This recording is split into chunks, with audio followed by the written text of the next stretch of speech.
విధి నిర్వహణలో సమయపాలన ఉండేలా ప్రభుత్వం చర్యలు చేపట్టాలని కోరుతూ ఏలూరు కలెక్టరేట్ వద్ద గ్రామ పంచాయతీ సెక్రటరీలు ధర్నా నిర్వహించారు.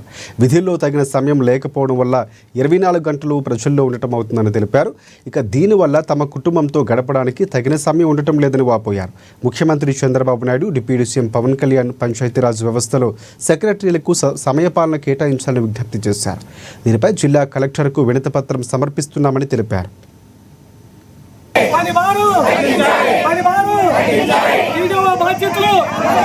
గ్రామ పంచాయతీ పాలన అంటే చాలా అదృష్టంగా భావించి గ్రామంలో ప్రజలకి నేరుగా సేవ చేసేటటువంటి భాగ్యం ఏదైనా ఉంది అంటే అది గ్రామ పంచాయతీలో పంచాయతీ కార్యదర్శి అనేటటువంటి విషయం మాకు గుర్తెరిగి మేము చేయడం జరుగుతుంది.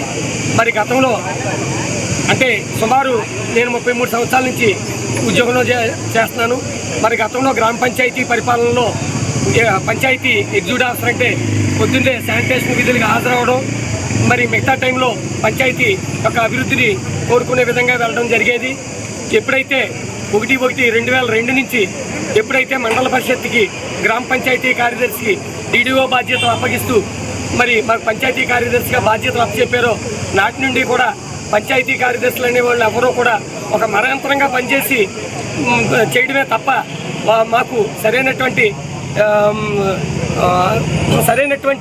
అవకాశం లేదు. మరి మేము చాలా ఇబ్బందులకు గురవుతున్నాం. పంచాయతీ కార్యదర్శుల సమస్యల గురించి ఈరోజు పోరాటం చేయడానికని ముందుగా రిప్రజెంటేషన్ ఇవ్వడానికి కలెక్టర్ గారి దగ్గరికి వచ్చున్నాము. మాకు సమయపాలన అనేది లేదండి. ఉదయం 6 గంటల నుంచి నిరంతరం మేము పంచాయతీలోనే ఉండాల్సి వస్తుంది. దానివల్ల మా కుటుంబాలను చూసుకునే వెసులుబాటు లేకుండా ఉందండి. మాకు ఒక సమయాన్ని నిర్దేశించవలసిందిగా కోరుతున్నాం. అదే ముఖ్యంగా ఇంకొకటి ఏంటంటే మాకు ఉన్నటువంటి గ్రామాల్లో పారిశుద్ధ్య సిబ్బంది గ్రామాల నుంచి పనిచేసేవాళ్ళు లేరండి. ఎవరు కూడా గ్రామాల నుంచి చెత్తరెత్తడానికి అయితే రావడం లేదు. మేము వారిని సిబ్బందిని బయట నుంచే అలాట్మెంట్ చేసుకుని అలాగే మాకు సరైనటువంటి వెహికల్స్ కూడా అందుబాటులో ఉండటం లేదండి. వీటన్నిటిని కూడా గ్రామ పంచాయతీ వనరుల నుండే మేము సమకూర్చుకోవాలంటే ఆర్థికంగా పంచాయతీలు బలోపేతం లేకపోవడం